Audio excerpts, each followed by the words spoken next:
Doma Sports Talk worldwide with some news from the world of boxing. So y'all know what time it is. You ain't in a rush to get concussed. Now the boxing world's in uproar because Terrence Crawford and Errol Spence are doing their tour and they're doing a damn good job of it.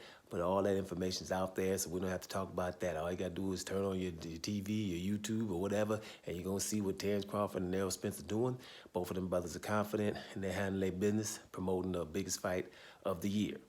Now, across the pond, you got a little something going on with Anthony Joshua, former two-time heavyweight champion. I had 3 belts on both occasions. Anthony Joshua's going through it a little bit right now. You know, people are saying, a lot of people are saying that he can't beat any of the top heavyweights right now. And hey, when you look at it, Tyson Fury, all right, Deontay Wilder, Alexander Usyk, we ain't got to that one because we saw that. And then, you know, anybody else, you know, if you start talking about the rest of them. Sheila Shane, right? Philip Herkovich, Joe Joyce, It's a and everyone in the top 10 when it comes to Anthony Joshua. Can he beat them? So, but of late, you're hearing that Eddie Hearn is the reason for Anthony Joshua's downfall.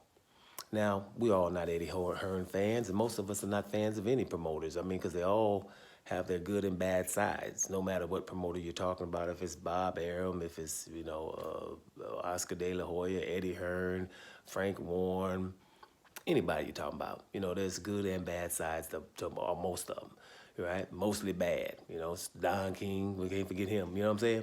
So, Eddie Hearn kind of got under people's skin, especially with Anthony Joshua, because he was feeling himself and doing a lot of talking. But some of the things people are saying, they have a good point. Some are saying that he moved Anthony Joshua too early, right? Moved him too early.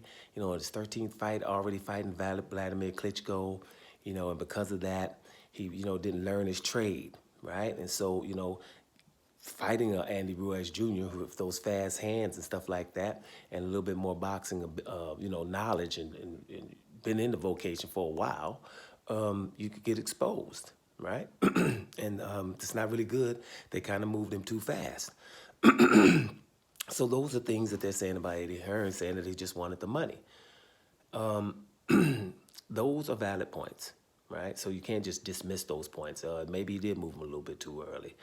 Now, but me, knowing that Eddie Hearn moved him early, but Eddie Hearn got Anthony Joshua rich, okay?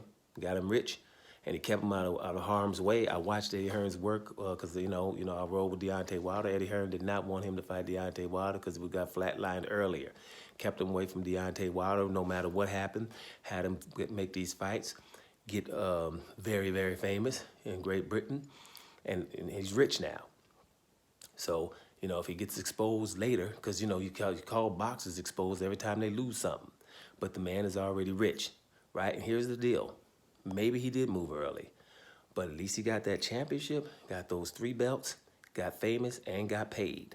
Those are some of the things boxers want to have.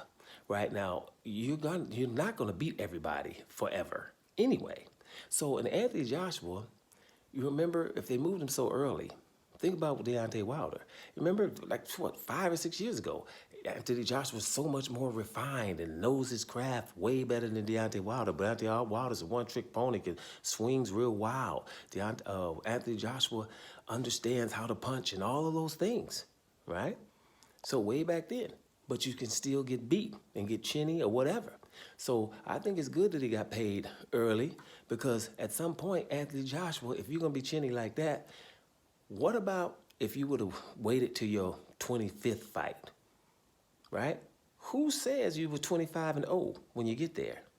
You might be 25-2 with 3 draws, right? Because you got knocked down a few times in fights and messed around and had a draw or 2.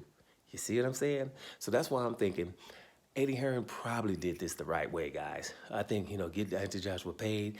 If he was chinny in front of us, then people knew that in the sparring, right? When we hear about sparring, you know how many people we done heard that dropped him?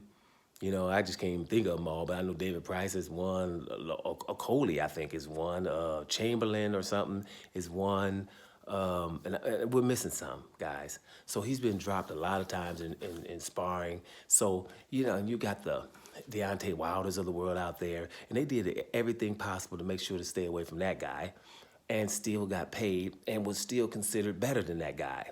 Almost like Canelo. That's why Eddie Hearn feels that he was good, perfect man for the job for Canelo, because he had practice with Anthony Joshua, avoiding people but still saying he's better than them. Right? That's what Canelo. That's what all Canelo's formula is. I ain't fighting these guys, and the boxing community gonna still say I'm better than them, even though they know I don't want to fight them.